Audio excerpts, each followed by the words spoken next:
Good morning, Coleman, and thank you for tuning in to Cullman Today. I'm your host, Lauren Estes, and today is Monday, November 4th. Coming up on Cullman Today, voters prepare for the general election tomorrow. Mayor Jacobs proclaims November Carrot Home Month in Cullman, and a local resident opens Fairview's first Little Free Library. All this plus sports, weather, and more. But for now, let's dive into the top stories happening in Cullman today. The 2024 general election is this Tuesday, November 5th, and Cullman County Probate Judge Tammy Brown urges all registered voters to participate. Here's our own Jen Baker with more. The presidential election is this Tuesday, and your vote could have a huge impact on the results. There's a general election November the 5th, 2024, and it's important for everyone that's registered in Cullman County to go vote that day. Your voice, your vote, and it does make a difference, and your vote does count. Voting stations will open at 7 a.m. and end at 7 p.m., so don't forget your ID. The public is welcome to see the Cullman County's results at 8 p.m., third floor at the courthouse. In Cullman, I'm Jen Baker with the Cullman Tribune. While many races on this year's Cullman County ballot are uncontested, the major race for the President of the United States is going to include candidates Republican Donald Trump, Democrat Kamala Harris, and Independents Robert F. Kennedy Jr., Chase Oliver, and Jill Stein. For Chief Justice of the Alabama Supreme Court, voters will decide between Democrat Greg Griffin and Republican Sarah Stewart. Voters will also consider one statewide amendment and one local amendment. Statewide Amendment 1 proposes transferring certain school lands to the Franklin County Board of Education and distributing proceeds from those lands. Local Amendment 1 proposes a 15% sales tax on the sale of medical cannabis products in Cullman County, with the proceeds benefiting the Cullman County District Attorney's Office and mental health programs. Find these details of other races and full text of the amendments at the address on the screen. Meanwhile, Cullman Mayor Woody Jacobs has declared November as Carrot Home Month, recognizing the profound impact of home health care and hospice services in our community. On Wednesday, October 30th, Mayor Jacobs presented the official proclamation to representatives from the Havana Healthcare. Those present included Jeremy Hoagland, Director of Hospice, Emily Hall, Account Executive for Hospice, Debbie Murphy, Account Executive for Home Health Care, and Erica Adams, Account Executive for Hospice. Mayor Jacobs said dealing with severe health conditions and making end-of-life decisions are hard for people and their loved ones. Home health and hospice professionals step in to meet the needs of patients and provide support for family, making these difficult situations much easier on patients and their loved ones. This year, the National Association for Home Care and Hospice and the National Hospice and Palliative Care Organization united to form the National Alliance for Care at Home. Reflecting this unity, the national observance has been renamed the National Home Care and Hospice Month to National Care at Home Month, celebrating all types of in-home care. Mayor Jacobs added, so many folks in our community have relied upon or currently relying upon home health or hospice for care support and guidance. And I know how important these services are, which is why I'm always glad to recognize home health and hospice organizations each November. With an estimated 10,000 Americans turning 65 every day, the demand for home health care services is rising. Home health care and service offer substantial cost savings while providing personalized care in the comfort of the patient's homes. They empower seniors to maintain their independence, allowing them to age gracefully in familiar surroundings, a goal shared by 90% of Americans. To learn more about home care and hospice services in our community, visit aviana.com or contact any home health and hospice organizations in Cullman. For more information, visit the National Alliance for Care at Home or nahc.org. Wrapping up our top stories is Cullman's beloved Crystal Kindle Market parade to set and dazzle with lights, music, and holiday spirit on Friday, November 22nd at 6:30 p.m. Parade organizers, led by Cullman Parks Recreation and Sports Tourism Director of Marketing and Public Relations, is Jordan Meggs, are excited to invite the community to join the festivities and encourage local organizations to participate. Meg said, "We are thrilled to bring everyone together for this cherished community event. Those interested in joining the parade should register their float with detailed information on the design and its theme. To keep the holiday theme consistent, participants must follow certain guidelines." Megs explained that all floats need to be decorated with lights and a display of a Christmas theme, which could be secular or religious. Political floats are strictly prohibited, and to keep some of the classic holiday characters special, we are reserving Santa, Mrs. Claus, the Grinch, and Buddy the Elf for certain parts of the parade. This year's parade route begins at 5th Street Southeast and 2nd Avenue Southeast, winding through the downtown Cullman and ending at Fest Hall Marketplace and Christ Kendall Market. Festivities will include the annual Christmas tree lighting in Depot Park immediately following the parade. Adding to the excitement, they are offering cash prizes for floats in 6 categories.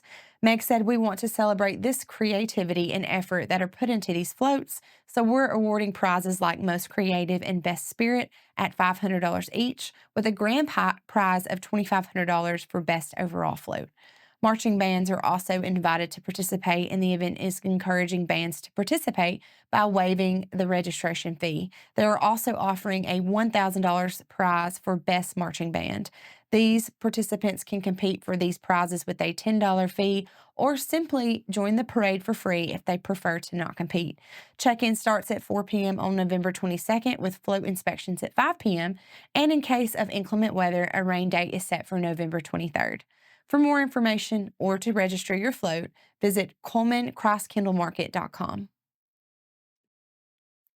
And that's it for today's top stories. Stay with us because after this break, we'll dive into an exciting local football matchup in sports.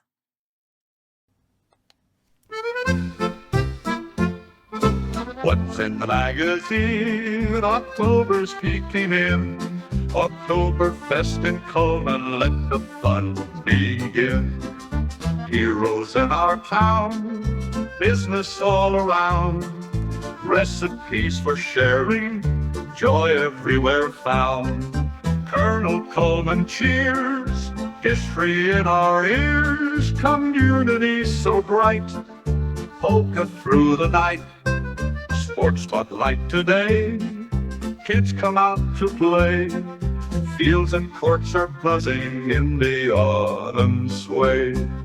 Germans came to stay, crafts and brews on display. Cullman's heart is glowing in the polka way. Colonel Cullman cheers, history in our ears, community so bright, polka through the night.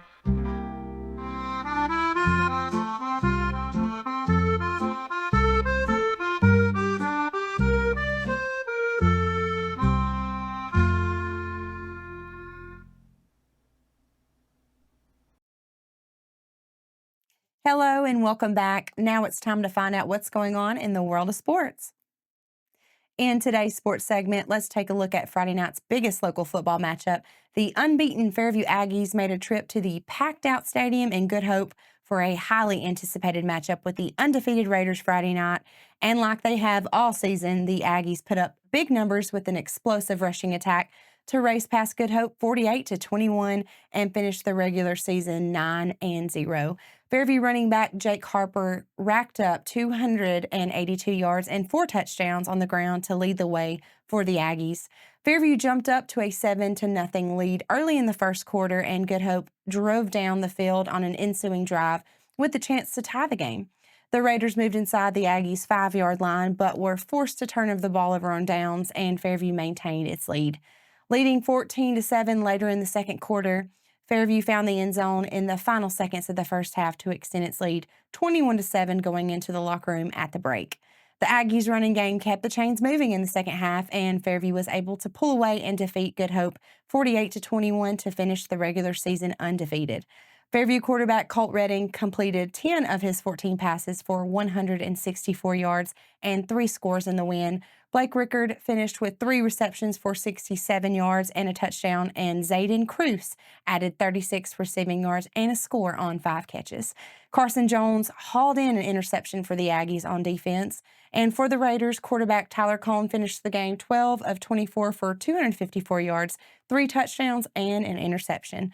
Carter Rutherford led on all receivers with 137 yards and a touchdown on 5 catches, and both teams will now prepare to host first-round playoff games next Friday. Fairview will take on Carver Birmingham, and Good Hope will face off against Hatton. This covers sports for today, but make sure to check in with the Cullman Tribune each day for the latest in sports coverage from across the area. We will be back after this message.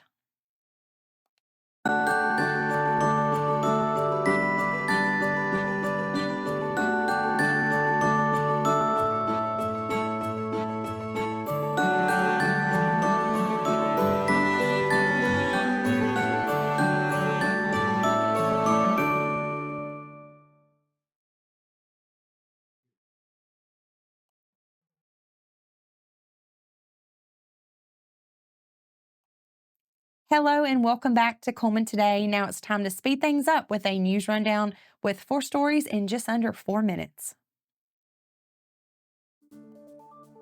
Get ready, Cullman. Rock the South 2025 is set up for June 19th through 21st.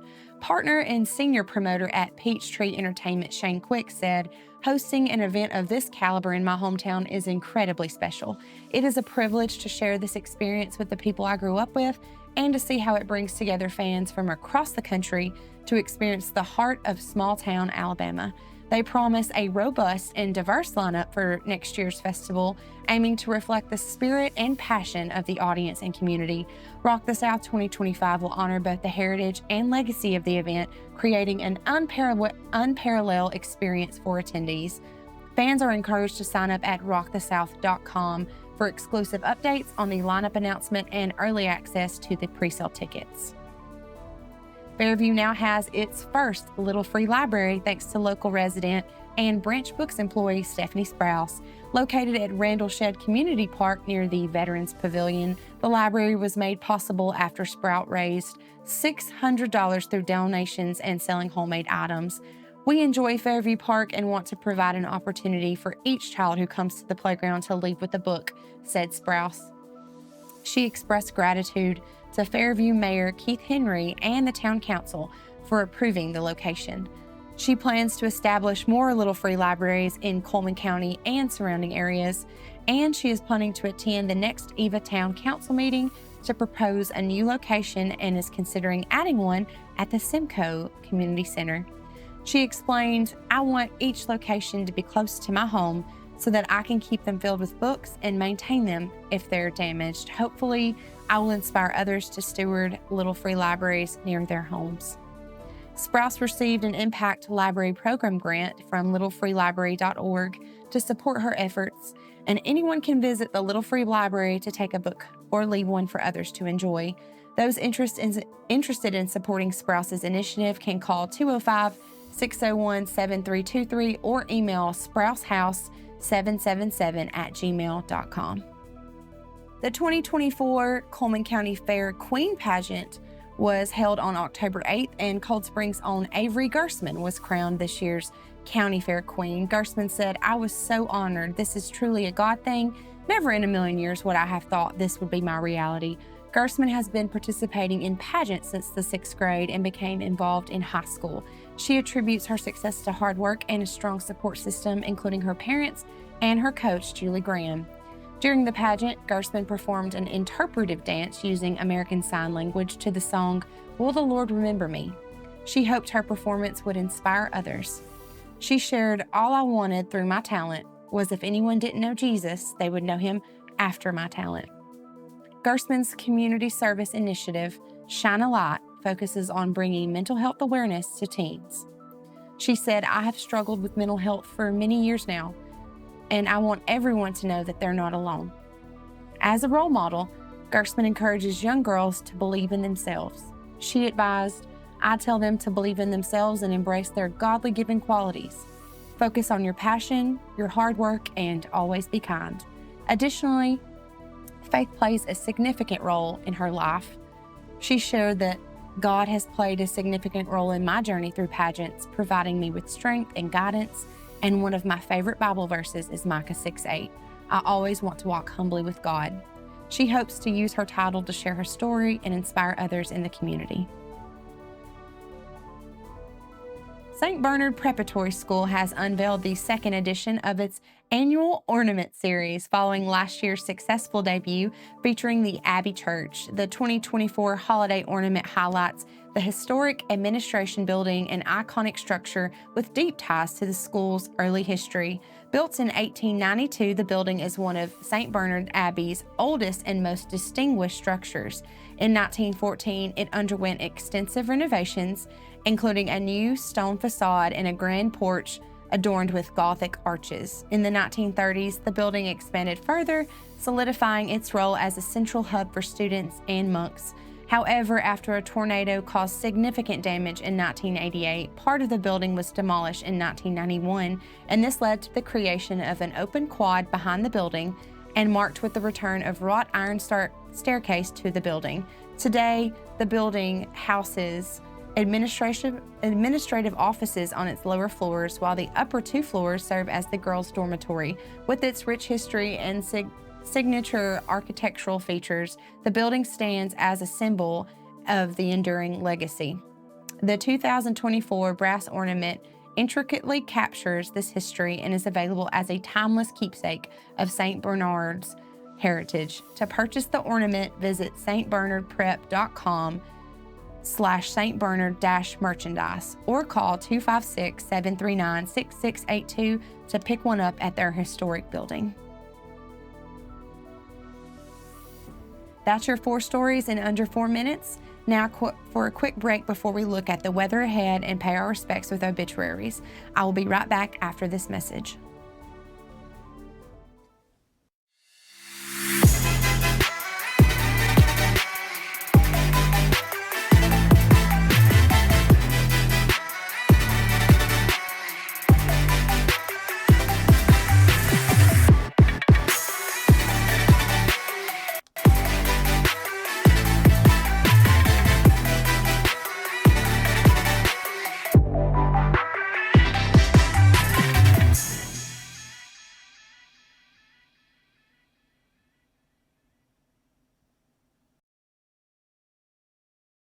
Welcome back. We are happy to report that there are no obituaries for today. So now let's take a look at today's weather forecast. Today we'll start off with mostly cloudy, but it'll gradually become sunny with a high near 77 degrees. Tonight, expect mostly cloudy skies with a low around 61, and tomorrow we'll have partly sunny skies with a high near 77. Tomorrow night, there's a 30% chance of showers under mostly cloudy skies with a low around 63.